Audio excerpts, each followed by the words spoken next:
Love is temporary, chaos is forever, and somehow every weekend disappears faster than a bombshell stealing someone's partner. Oh, it really does, doesn't it? Like, where did the time go?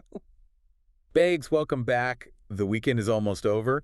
And, well, babes, we are so glad you chose to spend the last little bit of it with I'm us. so glad. Honestly, it's the only way to end a Sunday. Totally. And I have to announce right out of the gate that the Casamigos margaritas are officially on deck.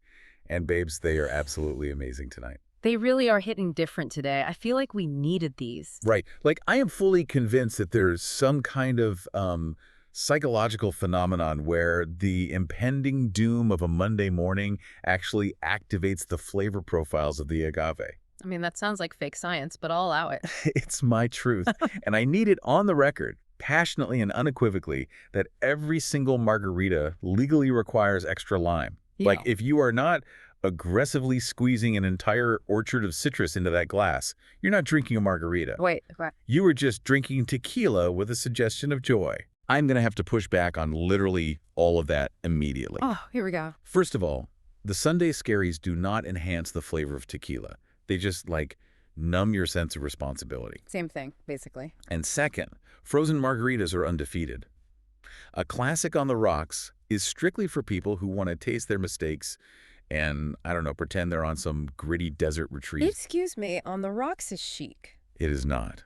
Give me an adult slushie any day of the week. Huh. Psychologically speaking, frozen margaritas actually protect you from yourself because the brain forces you to drink slower. I don't want to drink slower. It's a built-in pacing mechanism. Duh. On the rocks, you're just gulping down raw decisions and pretending it's a sophisticated beverage. It says, I am a woman of the world, I can handle my liquor, and I am ready to make highly entertaining choices tonight. Or terrible choices. Tequila creates confidence. It is literal liquid courage. When I have a classic extra lime margarita in my hand, I am ready to walk into a room and command attention. You know, it absolutely does not create confidence. It just lowers your inhibitions and fuels highly questionable, yet, entertaining decisions. I feel like you're subtweeting me right now. I have the receipts to prove this. Do you remember my dating app horror story from 2 years ago? Oh my God. The fish guy. Yes.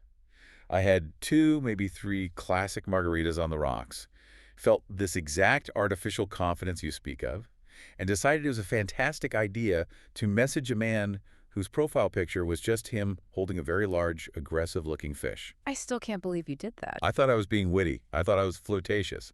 I asked him what the fish's name was. Which is objectively a hilarious opening line, to be fair. Right. But he replied with a 3-paragraph manifesto about marine biology, Yeah. the socioeconomic impact of overfishing, and his ex-girlfriend. The pivot to the ex-girlfriend was so violent. It was, and that was the tequila talking, overriding my visual cortex and making me think a man holding a dead carp was a viable romantic option. Okay, wow. Frozen margaritas would have kept my core temperature low enough to preserve my common sense. Okay, the fish gay manifesto was a tragedy. I will give you that. But speaking of highly entertaining, questionable decisions, I need to pivot. We have some serious exposing to do. Ooh. Yeah, you told me before we started recording that you were scrolling TikTok today. What did you find? Because I know that specific look in your eye, and it means we're about to psychoanalyze people. Oh, we are absolutely analyzing today, Yeah. but we have to turn the mirror on ourselves first. Oh. I was scrolling before we started recording, actively avoiding all my adult responsibilities, obviously. And I stumbled across this fascinating trend where people are exposing their completely unhinged household rules. Like what? Like making the bed? No, not normal social contracts. I am talking about deeply specific, highly chaotic rules that govern their personal ecosystems. So naturally, it's time to expose ourselves. Oh, babes, I am so ready. Each of us has to share 5 of our most messy, soft girl era, bad and bougie coded house rules. Okay, I love this. Let me go first so you can judge me. I have my gavel ready. My first house rule. Hmm. Mondays are legally not allowed to contain bad vibes. If something goes wrong on a Monday, I simply refuse to acknowledge it. Yes. Like an email didn't arrive. That is a technological myth. Someone's upset with me. That sounds remarkably like a Tuesday problem. That is willful ignorance, but honestly, I respect the psychological boundary. It's giving, if I close my eyes, the monster can't see me object permanence. Exactly. Rule number 2, expensive candles are for using, not saving. Oh, say it louder. I am so tired of people treating a $50 candle like it's an artifact in the Louvre. What are you waiting for? The Pope to come over for dinner? Right? Like burn the candle. Yes. It is a Tuesday night. I am eating cold pizza in my pajamas, and I am burning the luxury candle. I completely agree with the behavioral economics of that one. Hoarding expensive candles just means you're going to leave a very nice smelling estate sale when you die. What is the third? Rule number 3. If we're sad, we're ordering takeout instead of cooking. I refuse to cry over a cutting board. That's just self-care. Salting the pasta water with my own tears is not the peaceful vibe I'm cultivating. Sadness requires a delivery driver and 0 cleanup. Valid. Rule number 4, if a drink has fruit in it, it's basically wellness. I A sangria, that's a fruit salad. A strawberry daiquiri, vitamin C, my extra lime margarita, essentially a detox cleanse. I am fairly certain the World Health Organization would like to have a word with you about that definition. Yeah. A single slice of lime floating in 80-proof liquor does not constitute a health supplement. It is all about the placebo effect. Sure it is. What's your last one? Okay, rule number 5, which might be my most controversial. Laundry baskets count as closets for exactly 48 hours. I am genuinely appalled. Hear me out. When the clean laundry comes out of the dryer, it goes into the basket. It is allowed to live in that basket in the corner of my bedroom for 2 full days. That's a level of executive dysfunction I just cannot endorse. I will pick items out of it like I'm shopping at a beautifully curated boutique. It only becomes a systemic failure on day 3. Wrinkles are not a lifestyle choice. You're essentially living out of a woven plastic trough, like a very fashion-forward farm animal. Hey, the items on top stay perfectly smooth. Okay, whatever. Let's hear your rules. Expose your snarky little soul to the listeners. Gladly. Rule number 1. Reality TV is a scheduled life commitment. It is not background noise. It's not something I catch up on while doing dishes. When our shows are airing, my phone goes on Do Not Disturb. The ambient lighting is adjusted, and I am taking mental notes. Do not attempt to make social plans with me. Completely valid. That is literally our job description, so I can't even argue. Rule number 2. No serious conversations after 9 p.m. Oh my gosh, this explains so much. The prefrontal cortex of my brain officially clocks out at 8:59 p.m. If you try to talk to me about where a relationship is going or existential dread at 9:15, I will simply nod and agree to things I will actively regret the next morning. This is why you just start replying with single cryptic emojis after sunset. Exactly. I'm protecting us both. Which brings me to rule number 3. If you text me a paragraph, I'm replying with a voice note. You are so shady for that. I am not writing a novel back to you on a tiny glass screen. If you have that much narrative to share, you're getting a 3-minute audio clip of me sighing, sipping a beverage, and delivering my verdict. You leave voice notes that sound like you're recording a nature documentary about my bad choices. It builds character. Rule number 4. Matching pajama sets count as getting dressed. Wait, I actually agree with this one. Right. If I am wearing a coordinated silk set, I'm not in my pajamas. I'm in loungewear. I could legally host a gala in my living room. Okay, passenger princess. And finally, rule number 5. Iced coffee is a personality trait, not a beverage. Oh, absolutely unhinged. It does not matter if there is a literal blizzard outside. Hot coffee is for people who want to feel cozy and secure. Iced coffee is for people who want to feel cozy and secure. Iced coffee is for people who want to feel alert, slightly stressed, and ready to fight a bear at a moment's notice. The iced coffee rule is so intensely accurate to your specific brand of functioning. Like, you will be holding a plastic cup of freezing liquid while shivering in a wool coat, refusing to admit you're cold. Never. But honestly, I love these rules because before we dissect the absolute meltdown that happened on television this week, it is only right that we do our weekly love reading. Oh, yes. The tarot chaos. I've been feeling very spiritually attuned today, so we are going to act as extremely unqualified, highly dramatic tarot readers for the zodiac signs. Disclaimer to everyone listening. Yeah. We are not licensed psychics. We just have a deep, empirical understanding of romantic self-sabotage. Exactly. Let's start with Aries. Go for it. Aries, your reading is screaming unexpected fling. You're going to go to a local coffee shop, drop your iced coffee, and make intense eye contact with someone entirely outside your usual demographic. Very rom-com. Right. The compatibility makes 0 sense on paper, but the chemistry is undeniable. It's giving heavy, dramatic television energy. Lean into it. Okay, Gemini. Look at me. I need you to listen to me very carefully. Uh-oh, she's getting serious. My intuition is telling me that your toxic ex is plotting a return. They are currently lurking in the periphery of your social media, drafting a deceptively casual, hey, Long time no see message. Don't do it, Gemini. Do not reply. Do not let them back into your ecosystem. They are a test from the universe. Block them immediately. Okay, Libra. Sweet, aesthetically pleasing Libra.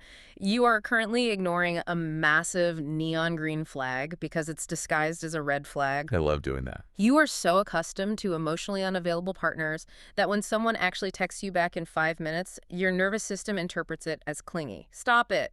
Let someone be consistent. Scorpio, you are in a chaotic situationship, and you know exactly who I'm talking about. Oh, call them out. You're holding on to someone who gives you the bare minimum, trying to construct a long-term partnership out of it.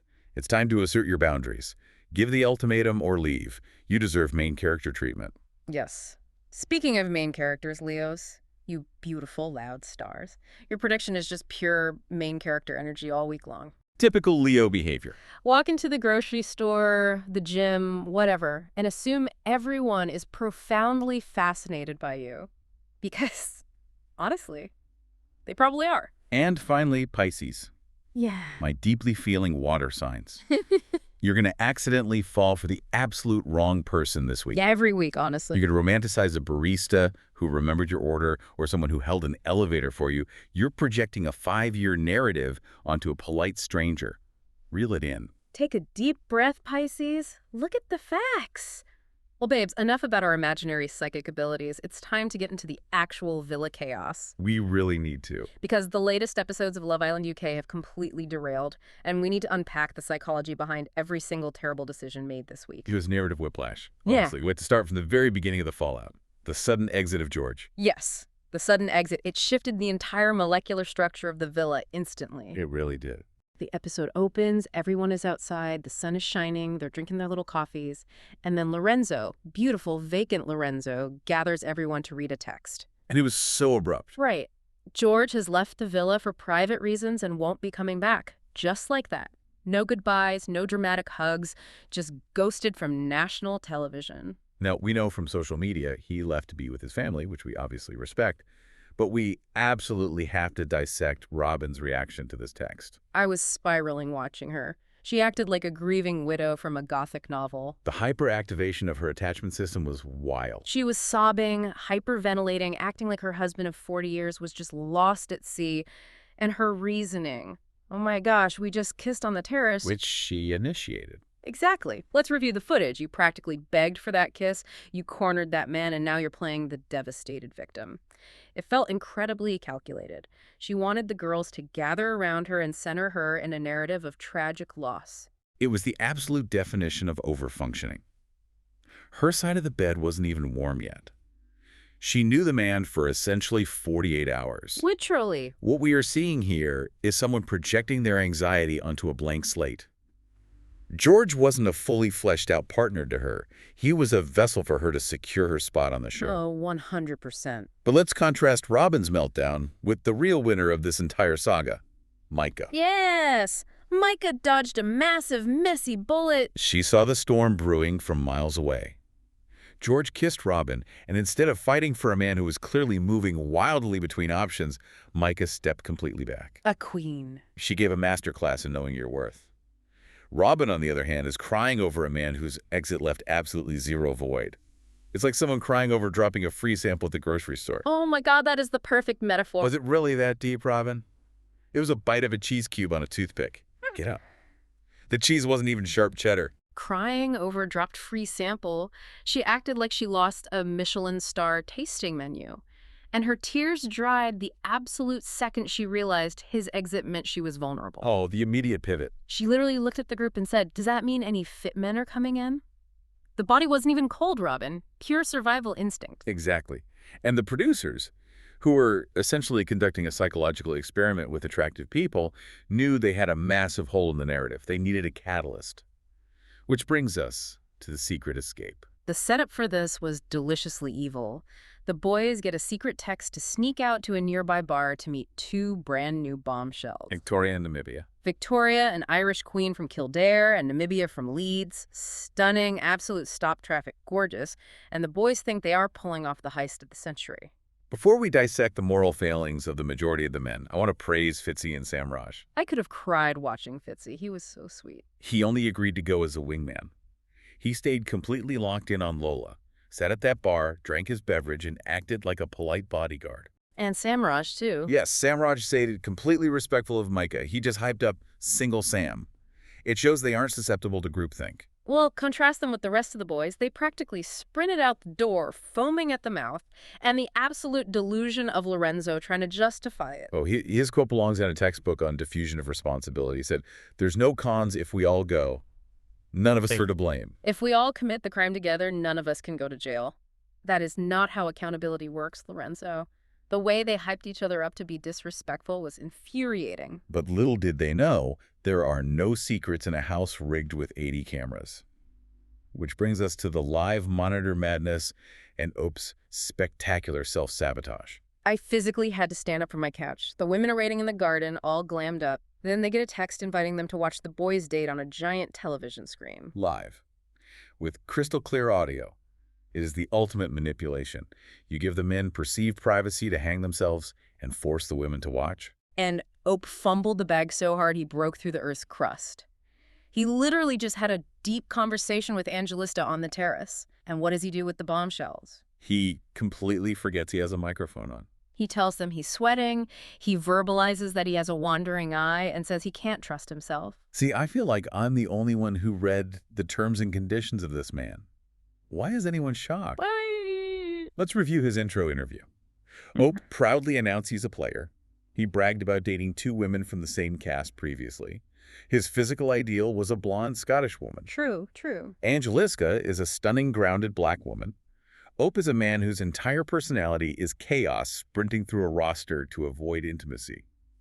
They were just a filler couple managing each other. But the way he exposed himself was so jarring. He was actively degrading his own character to try and impress these new women, overperforming his masculinity. And the worst part is, they didn't even pick him for the dates. Exactly. He detonated his entire relationship for zero return on investment.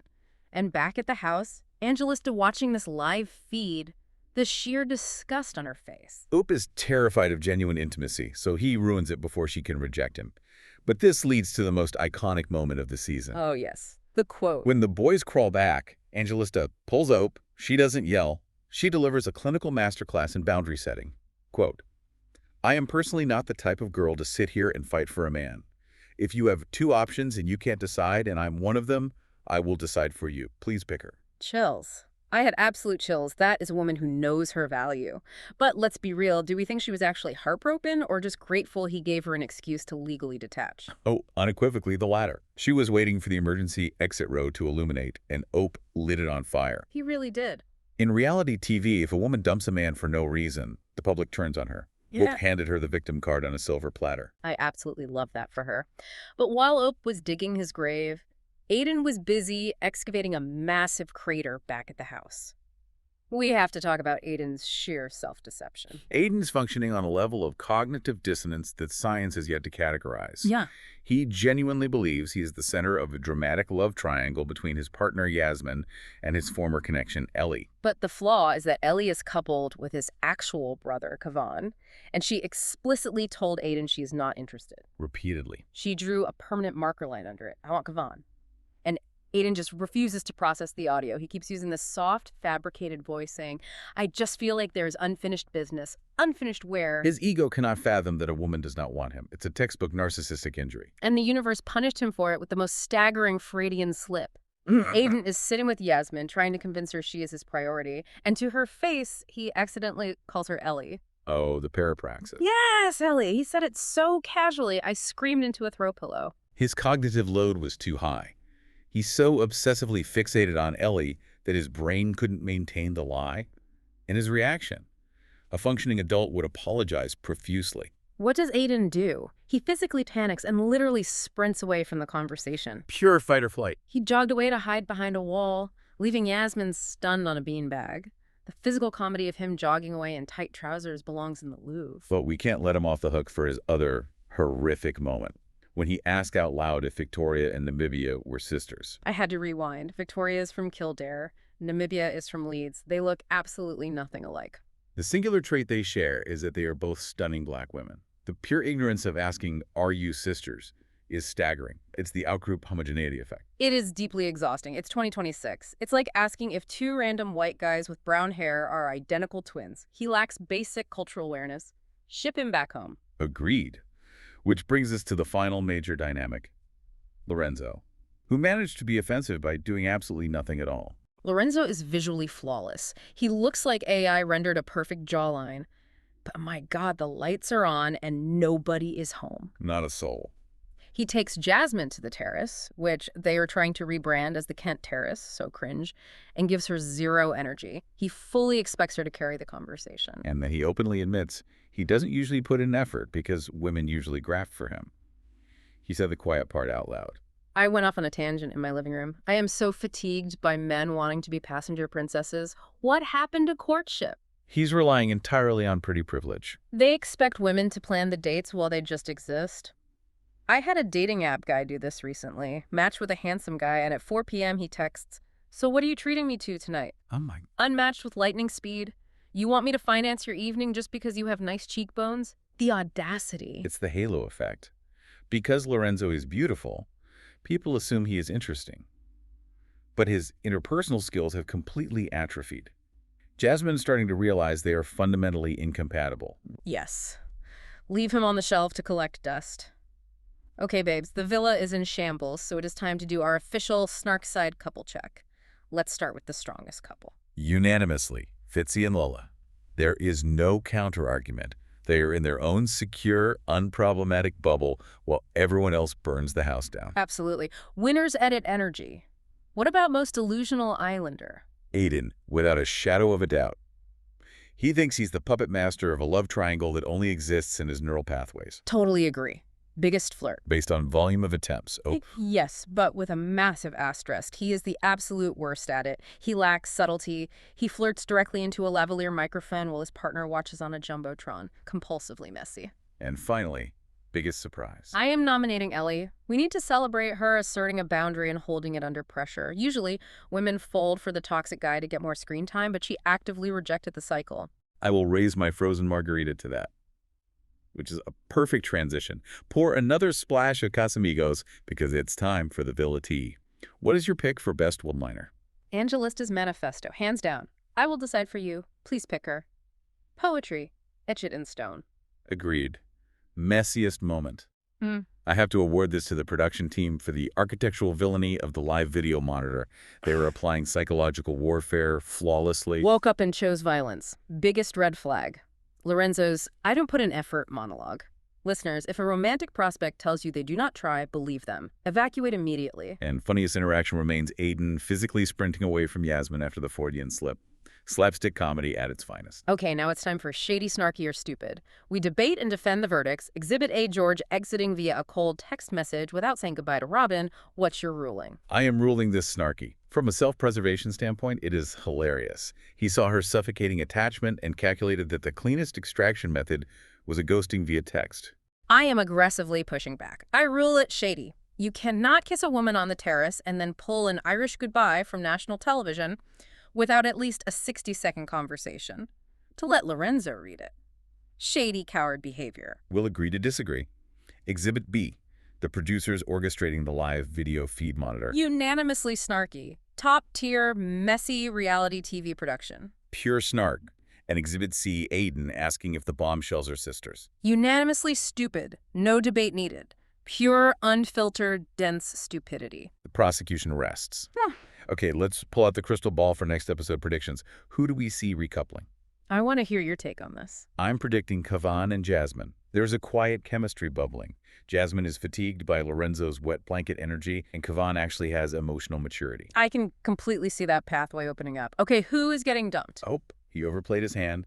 The new women rejected him. Angelista closed the door. He has no backup. He's packing his bags. Goodbye, Ope. Who is secretly playing a game? Lorenzo. Yeah. Coasting on the halo effect, waiting for a woman to do all the heavy lifting so he can collect half the prize money. A strategy of minimal expenditure. That is incredibly cynical, and I love it. Now, unhinged predictions. I'll start. I predict Aiden, functioning on a bruised ego, will try to flirt with one of the bombshells and accidentally call her Ellie, too. The phantom of Ellie will haunt his vocabulary until he is removed.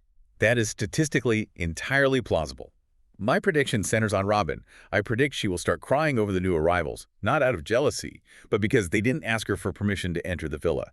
She'll center herself as the victim of their mere existence. Oh my goodness, I can vividly see the tears forming already. Well, babes, this has been a deeply satisfying breakdown of human behavior at its absolute worst.